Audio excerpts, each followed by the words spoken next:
In the spring of 1975, at a small-town high school in Ohio, 17-year-olds Emma Carter and Jake Thompson fell in love. She was a quiet honor roll student with a love for poetry. He was the charming captain of the baseball team. They met in English class over a Shakespeare assignment. Jake pretended not to understand the text, just to sit beside Emma. Their connection grew quickly. Notes passed during lunch, long walks home, secret kisses under the bleachers. Everyone believed they were destined, but life had other plans. After graduation, Jake joined the Navy, hoping to see the world. Emma stayed behind for college. They promised to write, and for a while they did. But the letters slowed, and eventually stopped. There was no fight, no drama, just silence, stretched across distance and years. Emma built a quiet life in Boston. She became a teacher, married a kind man named Robert, and raised 2 daughters. Jake, after years in the Navy, returned to the Midwest, married briefly, and took over his father's hardware store. They lived honest, separate lives, with only distant memories of a teenage summer spent in each other's arms. Neither forgot, though. Occasionally, Emma would wonder about Jake when an old song came on the radio. Jake once found an old yearbook and ran his fingers over Emma's photo. Life had moved on, but something inside them hadn't fully let go. Then, in their late 50s, both found themselves single again. Emma had been widowed, Jake divorced for over a decade. One day, Emma's daughter suggested making a Facebook account. She hesitated, but eventually gave in. She typed in Jake's name on a whim, and there he was. Emma stared at Jake's profile picture. He had aged, of course, gray hair, weathered eyes, but there was something unmistakable about that grin. Her heart raced like it hadn't in years. She hovered over the message button, debating whether she should send something. "Hi, Jake. Not sure if you remember me. Emma Carter from high school?" She hit send and immediately regretted it. But just 2 hours later, the reply came. "Emma, of course I remember you. I've thought about you for years." What began as a brief message became a long conversation. They began chatting daily, catching up on decades apart. Children, jobs, losses, joys. Emma told him about her husband's battle with cancer. Jake spoke about his regrets, including how he let Emma slip away without a real goodbye.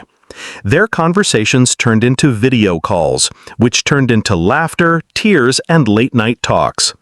Old emotions stirred, familiar yet new. One day, Jake said, "I'm coming to Boston. I need to see you." Jake stepped off the plane, nervous like a teenager. Would she recognize him? Would he still make her smile? Emma stood by the arrivals gate, clutching her purse tightly. Then she saw him.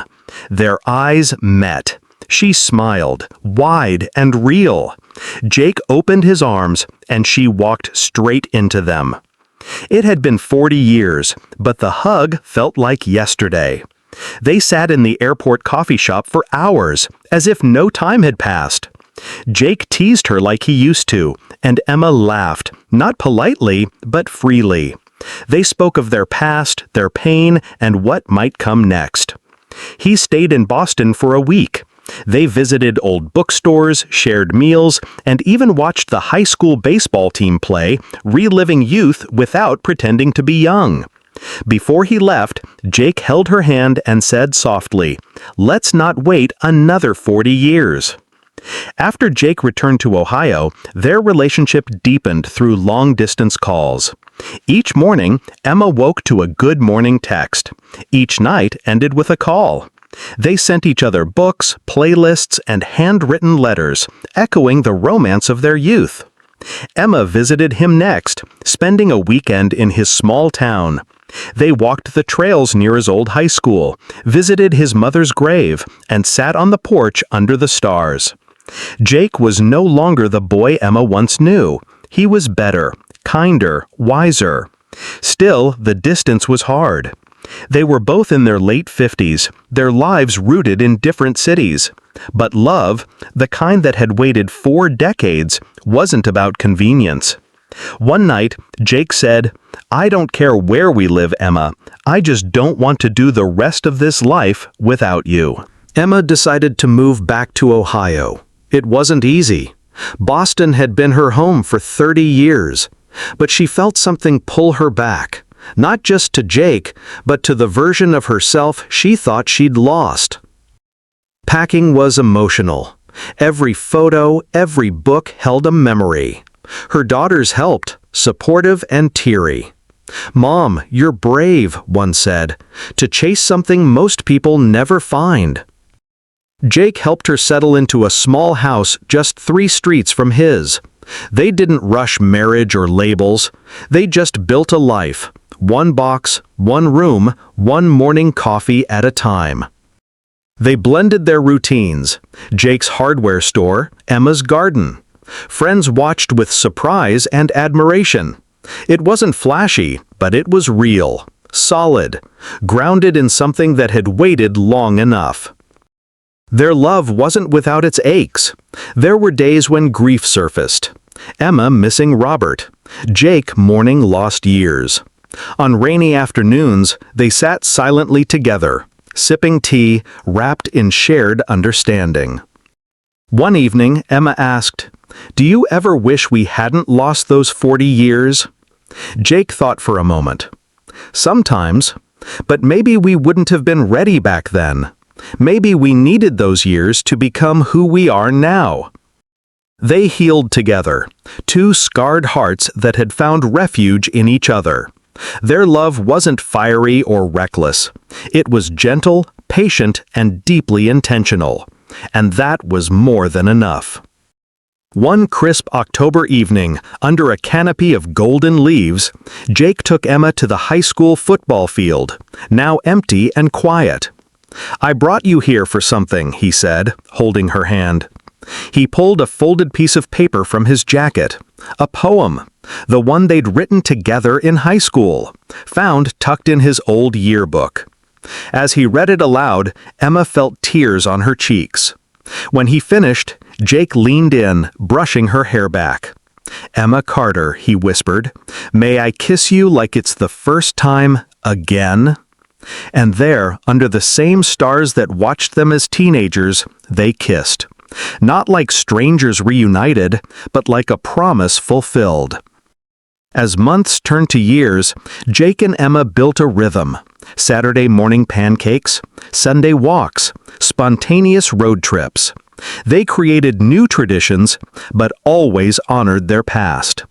They never stopped appreciating the miracle of finding each other again. On their anniversary, the day Emma messaged Jake, they celebrated with flowers and handwritten cards.